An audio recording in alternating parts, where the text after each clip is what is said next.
Kidney রোগ মানেই কি ঘরের কোনো বন্দি জীবন? একদমই নয়।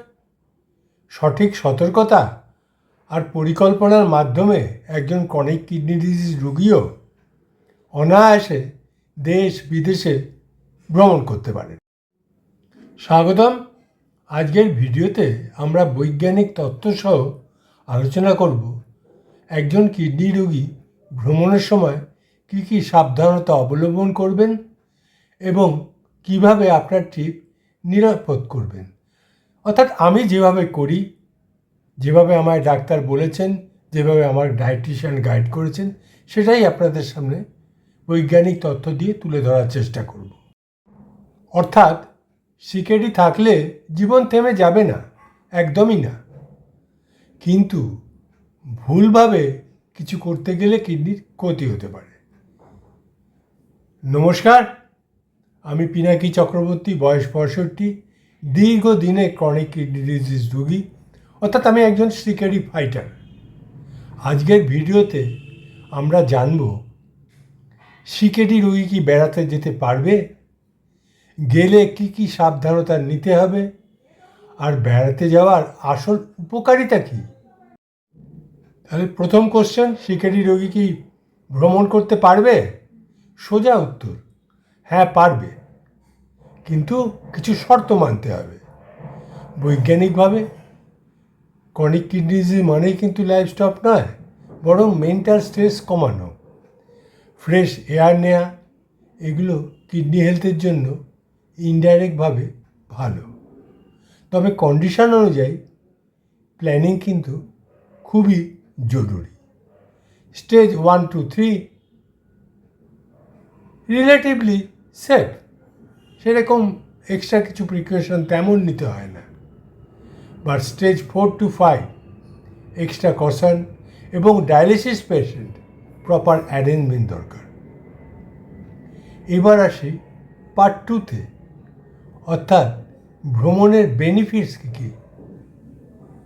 বেড়াতে গেলে 1 নম্বর বেনিফিট হচ্ছে স্ট্রেস কমায়, আর স্ট্রেস কমলে ব্লাড প্রেশার ভালোভাবে কন্ট্রোল হয়, কিডনি ড্যামেজ স্লো হয়, মেন্টাল হেলথ ইমপ্রুভ করে। আর ডিপ্রেশন ক্রনিক কিডনি ডিজিজ পেশেন্টের মধ্যে একটা কমন, সুতরাং ভ্রমণ এই মুডকে আপলিফ্ট করে। ফিজিক্যালি অ্যাক্টিভিটি বাড়ে, হালকা হাঁটা, সার্কুলেশন ইমপ্রুভ করে। সবচেয়ে বড় কথা, স্লিপ ইমপ্রুভ করে। ভালো ঘুম কিডনি হেলথের জন্য খুব ইম্পর্টেন্ট। অর্থাৎ এক কথায় কন্ট্রোল ট্রাভেল অ্যাকচুয়ালি বেনিফিশিয়াল হতে পারে। এইবারে আছে সবচেয়ে গুরুত্বপূর্ণ প্রিকশনে। 1 নম্বর হচ্ছে ফ্লুইড ম্যানেজমেন্ট, অর্থাৎ ডক্টর যেটা বলেছে সেটাই ফলো করুন। বেশি বা কম জল দুটোই বিপজ্জনক, তবে ওয়েদার বুঝে একটু কম বেশি করতেই হবে। 2, সমস্ত মেডিসিন ক্যারি করুন। এক্সট্রা ডোজ কিছু রাখুন যদি কোনো কারণে ফিরতে দেরি হয়। ওষুধের সময় পারফেক্টলি মেনটেন করুন, দরকার পড়লে ঘড়িতে অ্যালার্ম সেট করে রাখুন। আর এইবারে আসছে আসল জিনিস, ডায়েট কন্ট্রোল। বাইরে জাঙ্ক ফুড একদম অ্যাভয়েড করুন। লো সল্ট, লো পটাশিয়াম ডায়েট ফলো করুন। পরে আমি বলছি আমি কি করি। আর সবচেয়ে গুরুত্বপূর্ণ, যে খাবার আপনি জানেন না সেই খাবার একদমই অ্যাভয়েড করুন। এবারে 4 নম্বর, মেডিকেল ডকুমেন্টস সঙ্গে রাখুন সবসময়। Prescription, latest reports, doctors contact number.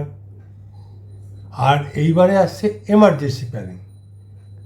যাদের ডায়ালিসিস হয়, কাছাকাছি হসপিটাল লোকেশন আগে জেনে নিন, যেখানে ডায়ালিসিস পেশেন্ট দরকার পড়লে ডায়ালিসিস নিতে পারবে। আর একটা জিনিস হচ্ছে ইম্পর্টেন্ট, ক্লাইমেট অ্যাওয়ারনেস। খুব বেশি গরমে ডিহাইড্রেশন হতে পারে, আবার খুব ঠান্ডায় বিপি ফ্ল্যাকচুয়েট করতে পারে। এটা হিসেব করে আপনাদের সেইভাবে চলতে হবে। আর ট্রাভেল টাইপ নির্বাচন কিভাবে করবেন। লং জার্নি হলে ব্রেক নিন, কমফোর্টেবল ট্রান্সপোর্ট চুজ করুন। ইনফেকশন থেকে সবসময় সাবধান থাকবেন। পরিষ্কার জল খান, স্ট্রিট ফুড একদম অ্যাভয়েড করুন, হ্যান্ড হাইজিন মেনটেন করুন। এবার আসছে কিছু বিজ্ঞানসম্মত টিপস নিয়ে। সোলো ট্রাভেল অ্যাভয়েড করুন, সবসময় ফ্যামিলি বা ঘনিষ্ঠ বন্ধুবান্ধবদের সঙ্গে যান। বডি সিগন্যাল শুনুন, দুর্বল লাগলে রেস্ট নিন। ওভার এক্সারশন করবেন না। আর সিকেডি থাকলে জীবন যে উপভোগ করা যাবে না তা নয়, কিন্তু স্মার্ট প্ল্যানিং করতে হবে। একটা কথা সবসময় মনে রাখবেন, travel is medicine if done safely.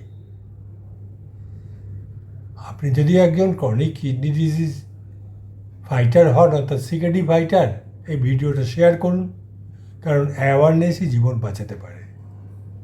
R please একটা সাবস্ক্রাইব করুন এবং সায়েন্টিফিক কন্টেন্টগুলো শুনুন। আর হ্যাঁ, আমি বেড়াতে গেলে কি খাই, আমি চেষ্টা করি ডিমের ডালনাটাই খাবার। সাউথ ইন্ডিয়ার দিকে আমি একটু বেশি যাওয়া হয়, যেহেতু আমার ছেলে ওখানে থাকে ব্যাঙ্গালোরে। আমি ওখানে রাবা ধোসাটা, বিশেষ করে রাবা অনিয়ন ধোসাটা পছন্দ করি, সুজি দিয়ে ধোসাটা হয়। গরমকালের ম্যাক্সিমাম সবজি পটাশিয়াম কম থাকে, শীতকালে একটু বেছে খেতে হয়। বাইরে রেড মিট তো একদমই অ্যাভয়েড করবেন, চিকেনও চেষ্টা করবেন অ্যাভয়েড করার, ডিমের ওপরেই থাকবেন। একান্ত উপায় না দেখলে একটু চিকেন খেতে পারেন।